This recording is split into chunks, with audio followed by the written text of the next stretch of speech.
Hey Shooby Doodlers, it's still August at the seaside, and today I'm going to show you how to draw this cute little mermaid, but let's not talk about it.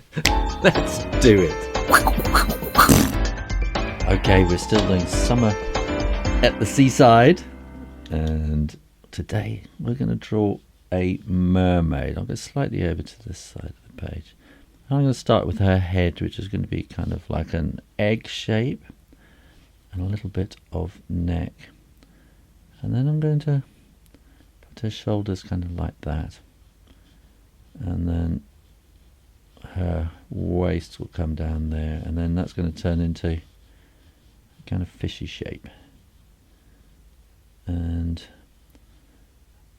maybe a bit more pointed there. And then we want to come out like a D shape at the end there.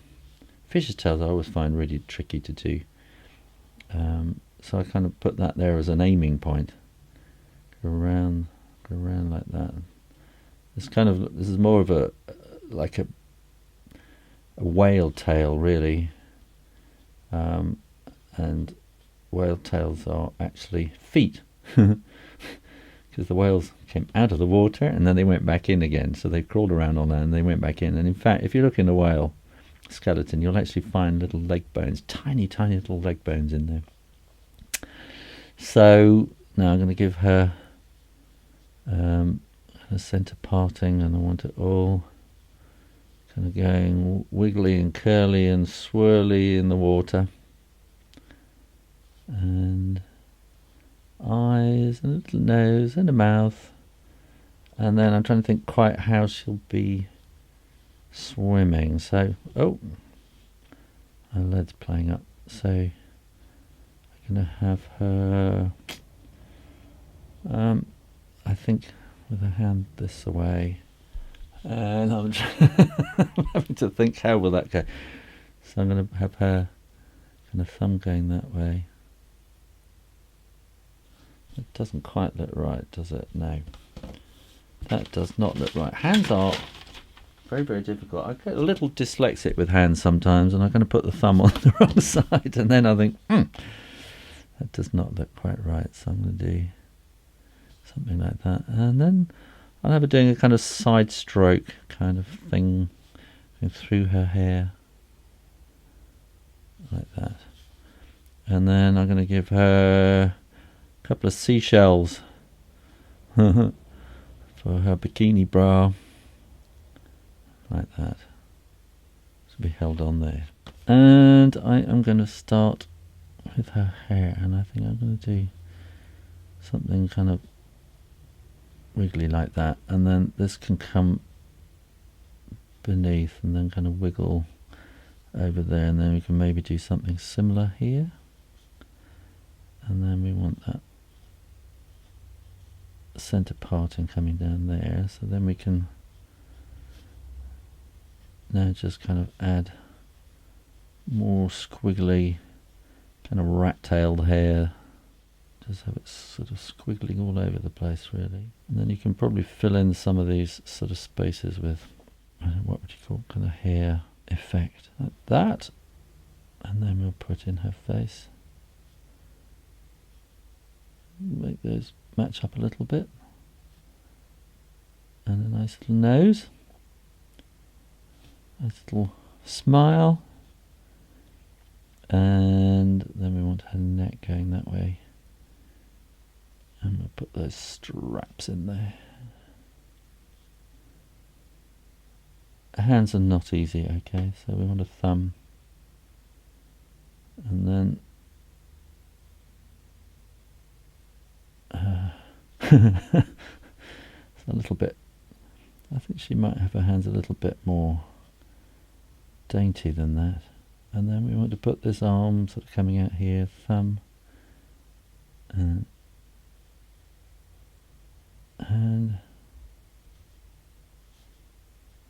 coming through there like that, and then down into this all fishy tail.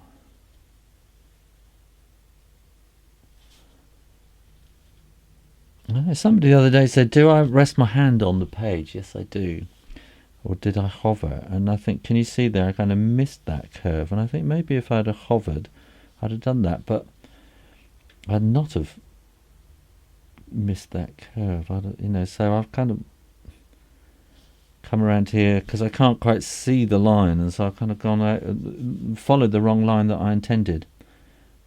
But it's not drastic. So I'm carrying on anyway. And we'll put in this fishy kind of thing here. But I think it's kind of, I don't know, it's something that probably starts when you're 4 or 5 years old. Whether you rest your hand on the page or whether you hover. I find it really difficult to draw with my hand not actually connecting to the page. So I kind of pivot around here. And I think if you want really smooth lines, you really need to pivot from the wrist or pivot from the elbow. If that makes any sense at all. Then we put some hints of scales here. Little tummy button. Hints of scales. And then we want to get into kind of a serious regime of scales. And now I'm going to help myself here by putting in a pattern here so that I know what I'm following. So I want them slightly bigger on the outside and then slightly smaller. I think this simple little flick of a line here just kind of adds something to the fishiness of the scales, I think. When you're sure the ink is dry, then you can erase all those pencil marks. And I'm just going to add a few more little things around the back of her hair coming down there. And kind of behind her hands. So it just kind of adds an extra bit of body. And then that might be kind of a bit darker in there as well. Now people ask me what materials I use, and I've got a whole list in the comments below. This is a Cotman sketching pad. It's a really simple, easy thing to start with. And this is a Derwent water pen, and I'm using Derwent watercolor paper, which is quite thick, so it doesn't kind of crumple that much. And this is Naples yellow, which in the original set I swapped the white for Naples yellow, and I swapped the black for Payne's grey. Not Payne's grey, neutral tint, but you could try Payne's grey. And then I need a little bit of vermilion in there. So I'm going to put that in for her cheeks and a little shiny nose. Of course, if she's underwater, she wouldn't really have rosy cheeks and a shiny nose, but that's a poetic license, artist's license even. Oh, that's dirty. When you want to clean your brush, you just squeeze the handle a little bit onto a kitchen towel. That's a very dirty kitchen towel. I should get a clean one. I should be ashamed of myself. And let's try that again. There we are. So I'm going to do that. Hands in a very similar kind of way. Just kind of splashing that in. And also down in her body, which will kind of fade out there. A bit more vermilion.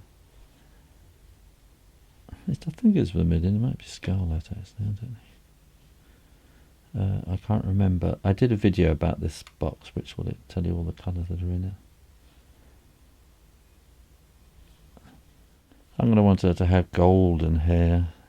Now I'm a pretty scrappy drawer, and you know, you can draw this much more neatly than me. I suppose that's a kind of a cartoonist in me, that I just want to sort of get the idea out quickly. So everybody's different. I'm going to add a little bit of burnt sienna, I think this is, in there, just in the kind of shadows at the back. Those seashells, what will they be? They'll be a kind of yellow ochre kind of. And I don't think I can say enough about watercolour.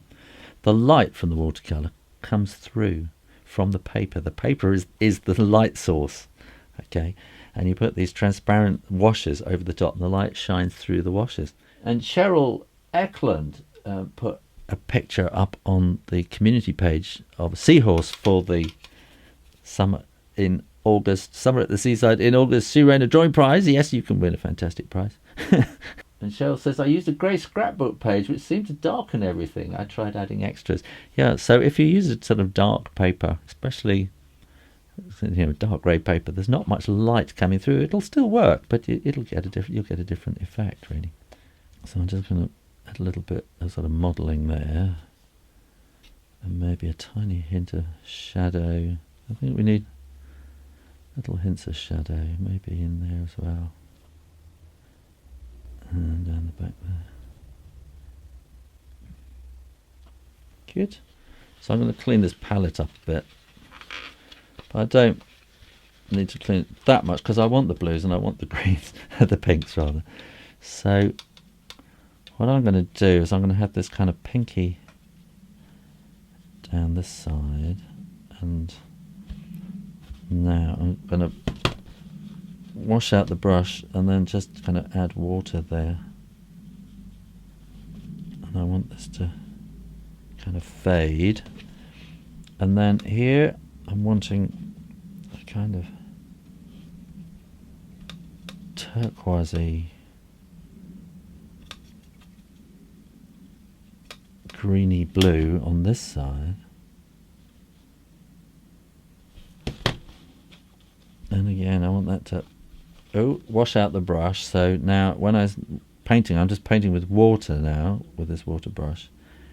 So I'm kind of getting that sort of dual colour effect there. And then here, I'm not quite sure. I'm going to make this up as I go along. So I'm going to put the pinkiness around the edge, and then the greeny bluiness on the inside. I think I just want a little bit more definition in the hair. So all I'm going to add is some kind of swirly lines going through, and maybe a hint of greeniness in there. I always feel there should be some kind of crossing lines. That's a bit dark. I'll just add a bit more water. Some lines that kind of cross over. There we go. I'll just put the little strap in there and dark around there. I should probably have left that. Like I always say with watercolour, it's kind of knowing when to stop. I think that was probably the right time, but no, I think that's, in which case I'm going to want to have a little bit more bluiness down that side. You see, you can always just think, I'll just add that little bit more. I'll just do this, I'll just do that, and oh, I wish I hadn't done that. There you go, how to draw a mermaid. Well, I hope you enjoyed that, and if you did, why not go and see this video and learn how to draw sea lions, or just have a go at the mystery drawing. Either way, make sure you are subscribed to the Shoo Rayner Drawing channel for new drawing videos every Monday and Friday. I'm now doing live shows as well midweek, and go and visit my website shooraynerdrawing.com to find out what's going on. In the meantime, keep drawing, practice, and I'll see you next time. You take care now. Bye bye.